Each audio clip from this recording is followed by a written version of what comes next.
Hola a todos y a todas, hoy estamos con Manu Rodríguez, que es consultor político y de innovación social en Cámara Cívica y, bueno, Cámara Cívica sobre todo hace divulgación política y se dedica a acercar a la gente a la política de una manera más amena y fácil.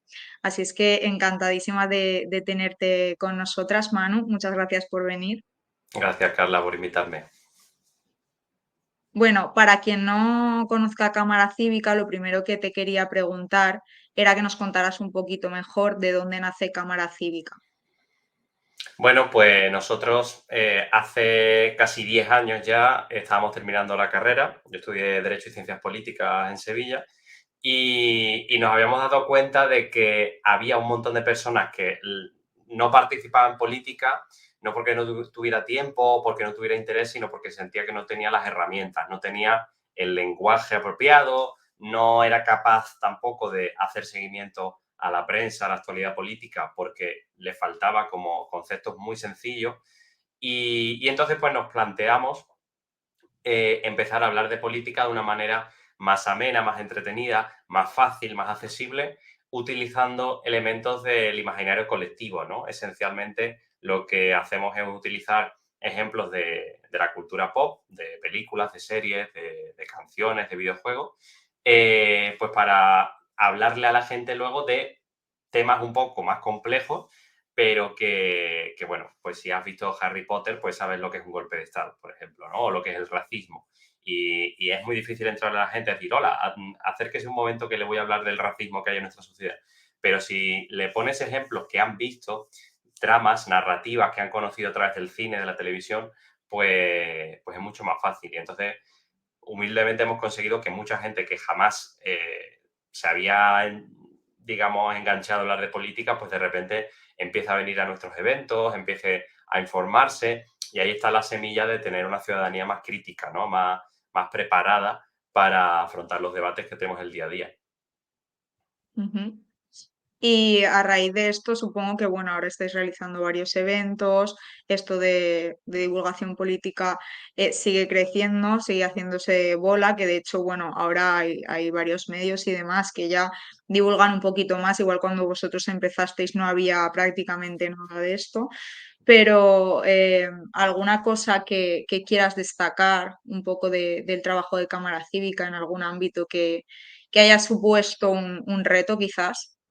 Sí, nosotros empezamos con la idea de empezar formando a la ciudadanía, es decir, acercar la política a la ciudadanía, y lo que no vimos venir es que empezaron a llamarnos partidos políticos para ayudarles a ellos a acercarse a la gente, ¿no? Y a partir de ahí desarrollamos toda una línea de trabajos de consultoría política muy centrada en cómo adaptar el mensaje para que sea más cercano, para animar a la gente a participar. Damos también formación para hablar en público, en estrategia política a cargos públicos locales. Y a partir de ahí ha ido evolucionando la cosa. Como tú bien dices, hace 10 años nos miraban como extraterrestres, pero bueno, luego llegó el boom de todos los políticos hablando de Juego de Tronos y de las series que veían y de Borgen y todas estas cosas. Y digamos que ahora, felizmente, pues se habla mucho más de esto, ¿no? Entonces, pues hemos podido pasar a proyectos un poco más ambiciosos. Pues, bueno, la parte divulgativa sigue estando en nuestra página web, tenemos nuestro canal de YouTube, hacemos encuentros en bares por toda España en los que quedamos a hablar de películas, de series y sus implicaciones políticas, que son los cervecívicas, son gratuitos. Y ya hemos empezado a trabajar ya con otro tipo de entidades sociales y públicas. Pues, por ejemplo, tenemos una colaboración desde hace ya varios años con el Laboratorio de Gobierno Abierto de Aragón, con el LAB, con el que empezamos desarrollando un proyecto muy bonito que se llama Hate Blockers, que es cómo crear una comunidad de jóvenes implicada activamente en luchar contra el discurso de odio en Internet, ¿no? Entonces, bueno, pues desarrollamos un proyecto muy enfocado a adolescentes, con unas narrativas así muy cookie, muy bonitas, un decálogo en el que animamos a las personas a revisar su manera de estar en Internet. Decimos, por ejemplo, que no digan nada a través de Twitter o de Instagram o lo que sea que no dirían en persona. Por ejemplo, que se acuerden que hay otro ser humano al otro lado de la pantalla. Hemos creado un servidor de Discord en el que varias entidades sociales, pues contra la LGTBI-fobia, contra el racismo, contra el antigitanismo, nos ayudan a detectar discurso de odio y cuando detectamos un caso muy grave, pues lo denunciamos a la plataforma, ¿no? En plan, oiga, aquí se está cometiendo un delito o un acoso selectivo, o si hay una persona que es víctima de ciberacoso, pues acudimos en masa a prestarle apoyo, en plan, oye, estamos aquí, no hagas caso, tal, a intentar un poco también visibilizar conductas más positivas y menos tóxicas en redes sociales. También estamos ahora con la segunda edición ya de Política Pop, que es un ciclo de historia del pensamiento político a través del cine y la serie. Hemos cogido todo el conocimiento que llevamos 10 años haciendo y estamos formando a ciudadanos y ciudadanas en tener herramientas para entender los discursos y las ideologías políticas que se esconden no solo en los discursos de nuestros representantes políticos, sino también en las películas que vemos, ¿no? Y bueno, pues se ha generado ahí una comunidad muy bonita de gente que comparte las películas que ve, que las analiza, y bueno, a partir de ahí esa comunidad la hemos hecho participar en otro proyecto también muy chulo, que es un laboratorio de futuros, ¿no? De cómo se imaginan la España de 2052, para anticipar estrategias que podemos hacer para adaptarnos a los retos que están por venir. Entonces, bueno, siempre tenemos un poco esas tres patas, ¿no? Comunicación política, participación, innovación social. Y con eso, pues vamos jugando. Ujú. Al final todo se centra mucho en un poco dar educación política a la gente también.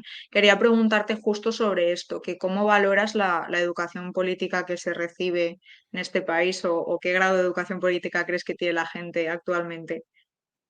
Yo creo que Yo creo que arrastramos todavía un poco de tabú respecto a hablar de política abiertamente. Siempre se dice en las casas, ¿no? En la mesa no se habla de política ni de religión porque a ver si vas a arruinar la cena, ¿no? Yo creo que tiene mucho que ver con los años que hemos tenido de represión con la dictadura y con determinado miedo a que hablar de política saque a la luz ciertos conflictos que están ahí por debajo, ¿no? Que la gente acabe peleándose entre amigos, entre familiares.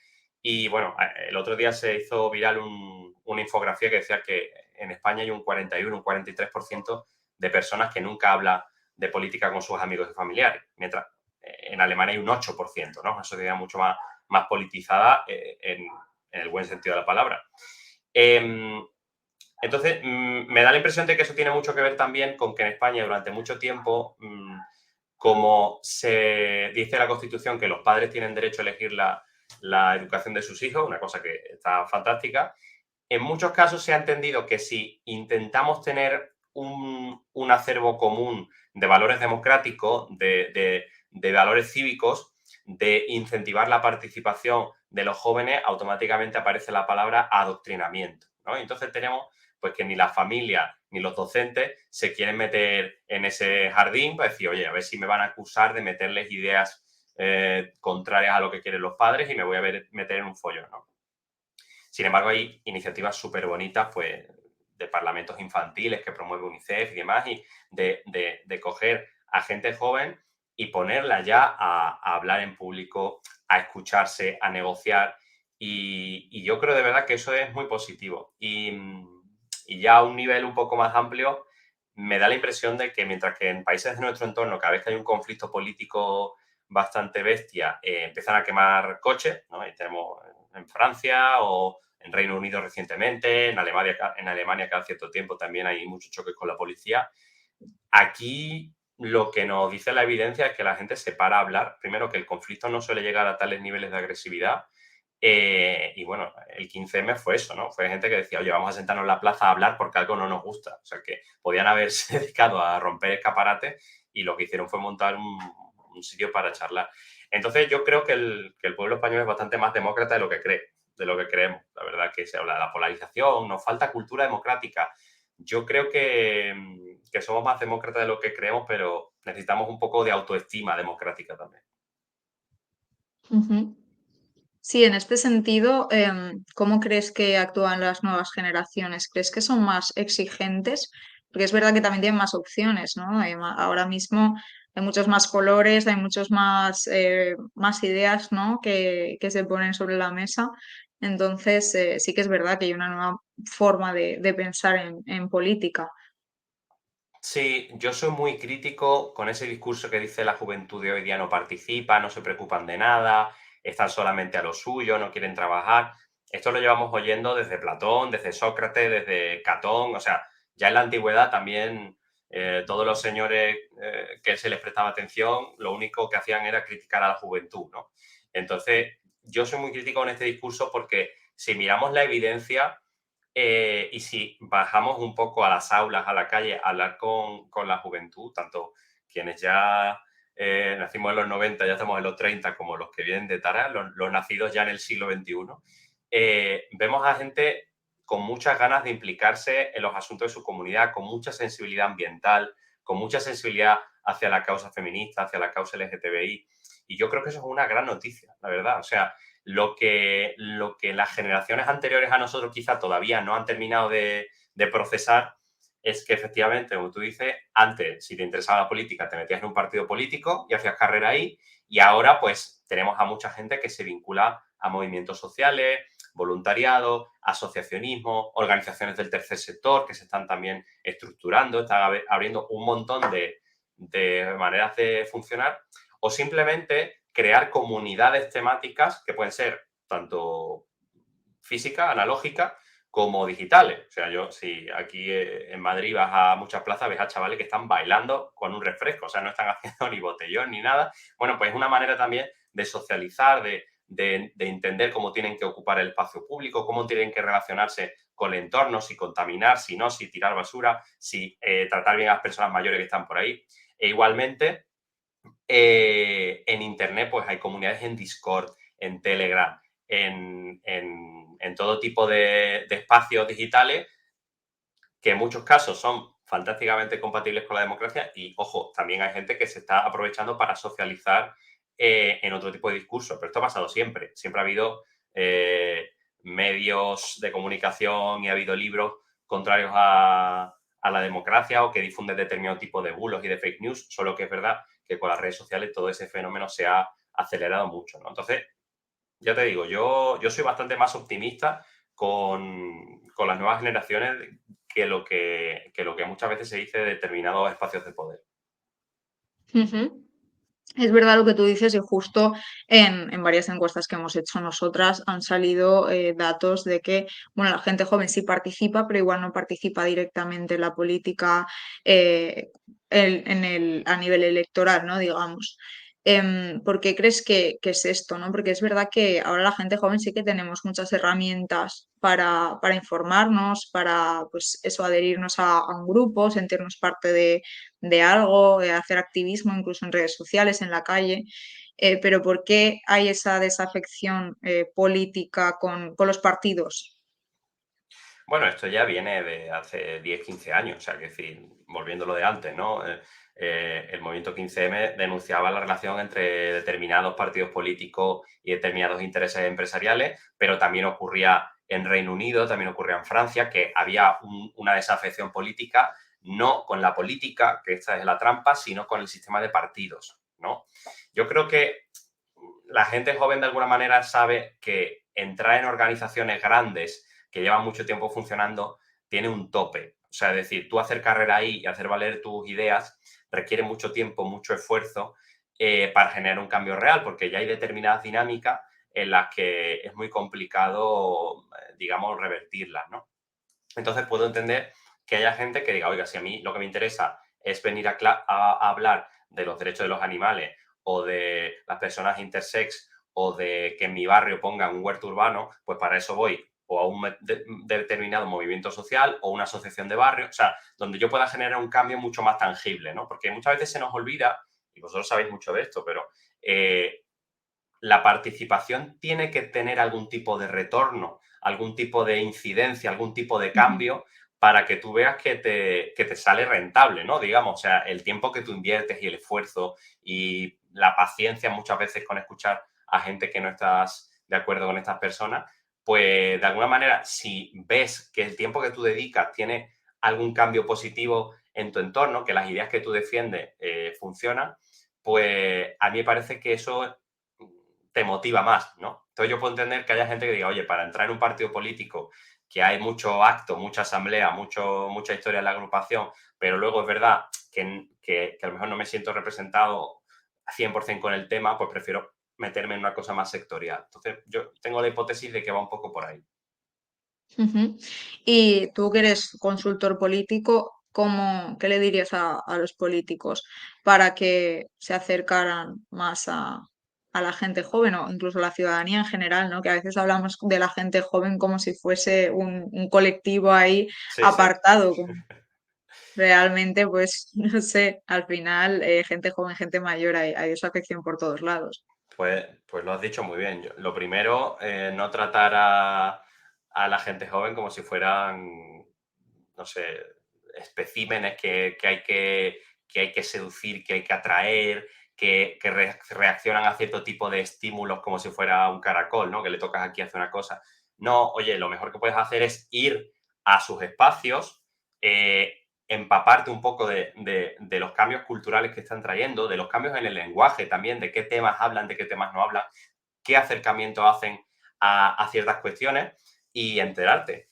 Siempre dices que la juventud no participa. Oiga, lleve usted el micrófono donde están estas personas y entérese, porque es muy sintomático de que, yo digo siempre, tú coges los estudios que, por ejemplo, hacéis desde Osoigo, ¿no? Que te dicen, pues, o de que hacen desde el Instituto de la Juventud o desde 40 decibelios. A la juventud le interesa el ecologismo, la vivienda, la causa LGTBI, la privacidad en Internet. Pero luego los debates electorales se hacen sobre federalismo, modelo de Estado, regeneración democrática.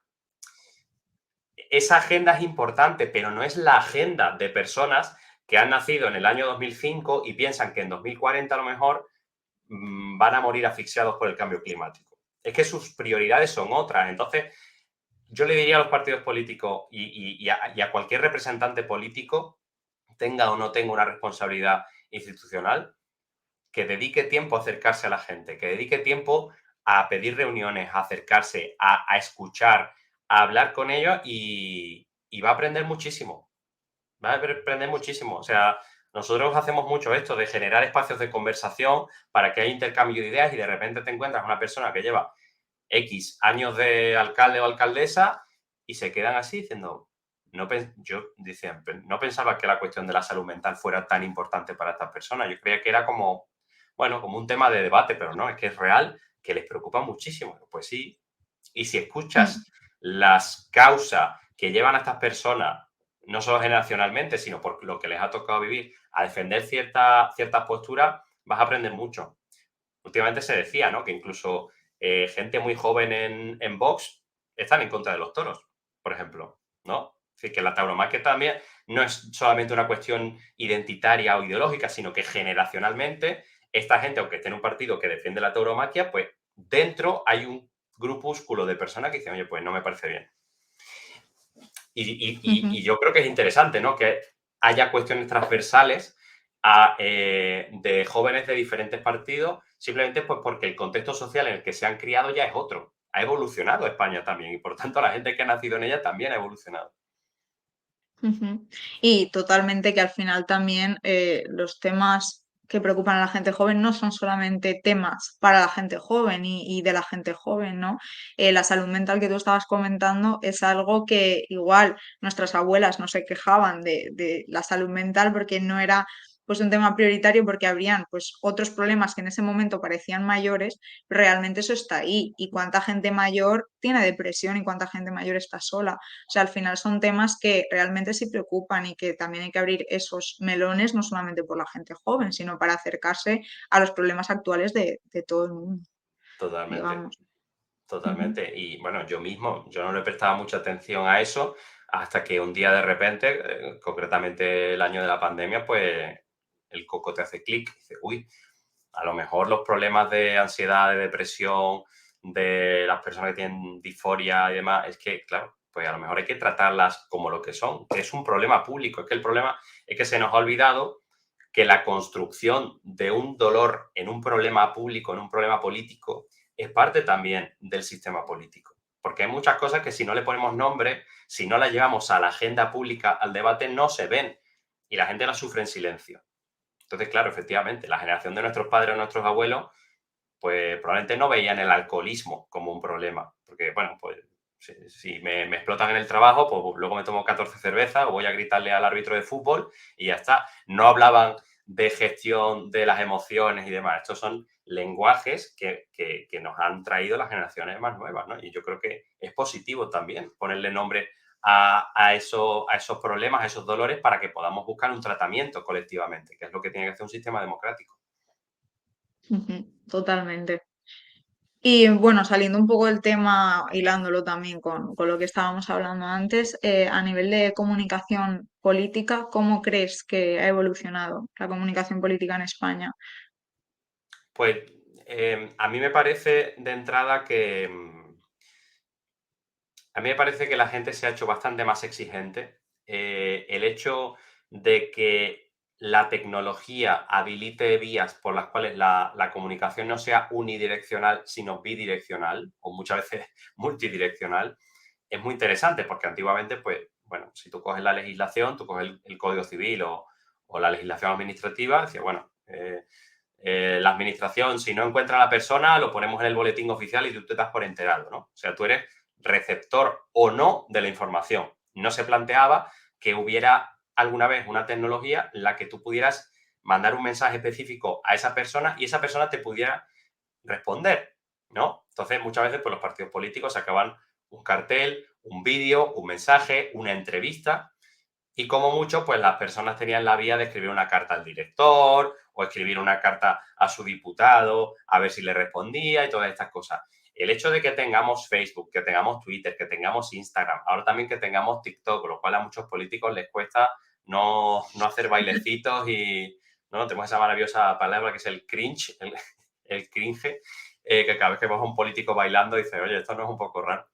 Pero es muy positivo porque la gente, no solo los políticos, también las marcas, también las empresas, saben que si un día meten la pata, pueden tener una crisis de reputación, porque la gente ahora no solo tiene la capacidad, sino también la actitud de exigir que las decisiones, los mensajes que se lancen, sean acorde a lo que piensan y a lo que es aceptable, ¿no? Entonces, precisamente por eso, cuanto más controlados tengamos los canales en los cuales se pueda dar una conversación pública, yo creo que es sumamente enriquecedor. El hecho de que una concejala o un senador o una diputada, lo que sea, puedan meterse en redes sociales y descubrir que hay una asociación que defiende tal causa y decir, oye, pues queréis ayudarme, que nos sentamos, vamos a hablar de esto.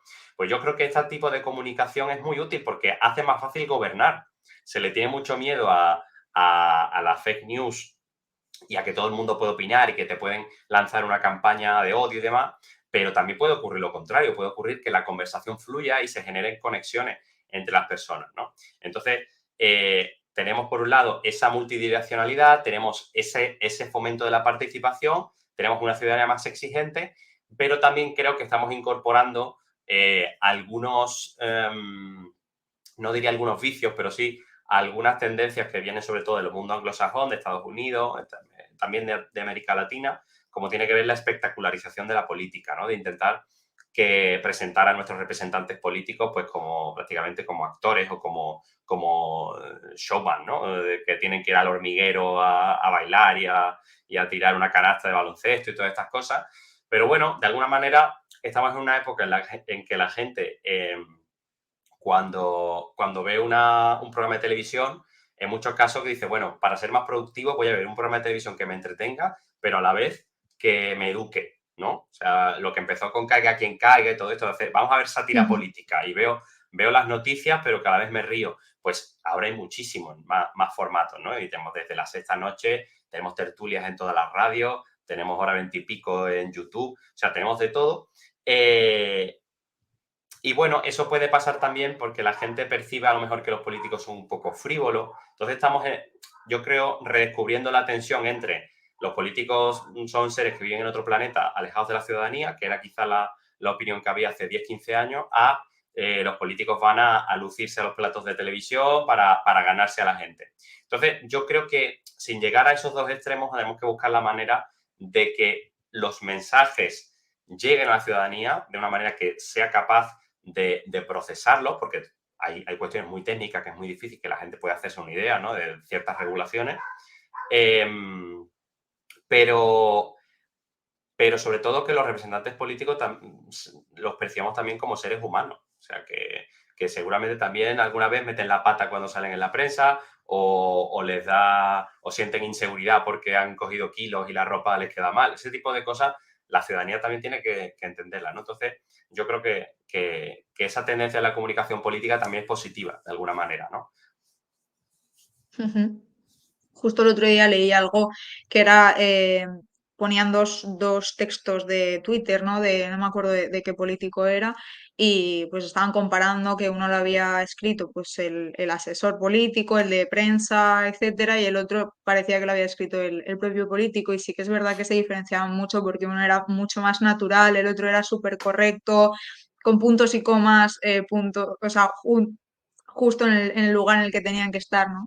Y eso al final, pues a la gente le acaba gustando, pero también te quería preguntar en este sentido, ¿crees que es mejor que haya ese espacio que al final son las redes sociales donde se puede decir de todo y poner de todo bueno, que haya esta comunicación bidireccional a través de las redes sociales, por ejemplo, ¿crees que es bueno o que es peor? Yo creo que es bueno. Yo creo que es bueno. Me parece que hay que diferenciar, por un lado, el hecho de que el representante político pueda hablar con la gente y la gente contestarle y haya una conversación, que es por lo que nos gustaba Twitter al principio, eso y porque teníamos Ujú, a Dios Tuitero y toda esta gente haciendo chistes. Eh, y otra cosa es que, claro, tú dices, bueno, pero muchos políticos, para no estar pendientes de todas las redes sociales y no meter la pata, y porque hay gente experta en eso, pues tienes un equipo que te ayuda con las redes sociales. O sea, las dos cosas son válidas. Otra cosa es que a nivel de ejecución, si hay una persona que lo lleva de una manera muy pulida, con la etiqueta muy respetada, como tú dices, ¿no? Un punto y coma, y luego ya el político lo coge y hace otra cosa diferente, ahí hay una incongruencia, ¿no? En la manera de ejecutar la estrategia de comunicación. Pero si van de la mano, es una cosa perfectamente normal. Y de hecho, hemos tenido diputadas que subían memes y políticos que se metían unos con los otros en Twitter. O sea, que eso no pasa nada. Pero yo creo que en principio es positivo, pero sí que es cierto que los usuarios tenemos mm, que plantearnos que tenemos mucho poder y que cuando tú eres una persona a mucha exposición y estás a las 11 de la noche en tu casa intentando relajarte y empieza el móvil a vibrar una barbaridad porque has puesto una cosa que la gente ha interpretado de determinada manera y empiezan a lanzarte un montón de hate y demás, eso asusta bastante. No sé, espero que ujú, nunca tengas que sufrir una campaña de desprestigio, una crisis de reputación en redes sociales, pero te pones muy nervioso porque de repente un montón de gente empieza a lanzarte todo por todas partes. Así que, de nuevo, yo creo que reconducir la convivencia a las redes sociales, acostumbrarnos a que es un espacio público en el que vamos a tener que convivir y vamos a tener que interactuar y que tiene muchas cosas buenas, como conocernos, aprender los unos de los otros, eso es positivo, pero también saber que llevado al extremo puede ser pues una estrategia de comunicación de toxicidad, eh, puede cargarse a la gente. Y de hecho, últimamente hemos tenido en muchos países de nuestro entorno, en España pasa muchísimo, representantes políticos de mucha calidad, muy dialogantes, muy honestos, pero que se han ido porque no podían aguantar más. Porque, volviendo a la salud mental, porque es un trabajo muy exigente, es muy demandante, tienes mucha exposición pública y eso le fríe la cabeza a la gente. Entonces, precisamente para que tengamos mejores políticos y políticas, tenemos que también ser un poco respetuosos con los tiempos y con las personas, ¿no? ujú. Sí, al final yo creo que es bueno justo tener esa comunicación bidireccional, pero igual también las propias instituciones deberían de tener más canales, ¿no? Para permitir esa comunicación y que no sea tanto pues en redes sociales y que al final hay que tener un control, como tú dices, porque si no, pues puede pasar estas cosas. Mm. Em, y bueno, Manu, se nos está acabando el tiempo, así es que me despido. Muchísimas gracias por haber participado y hablamos pronto seguro. Muy bien, muchas gracias a vosotras.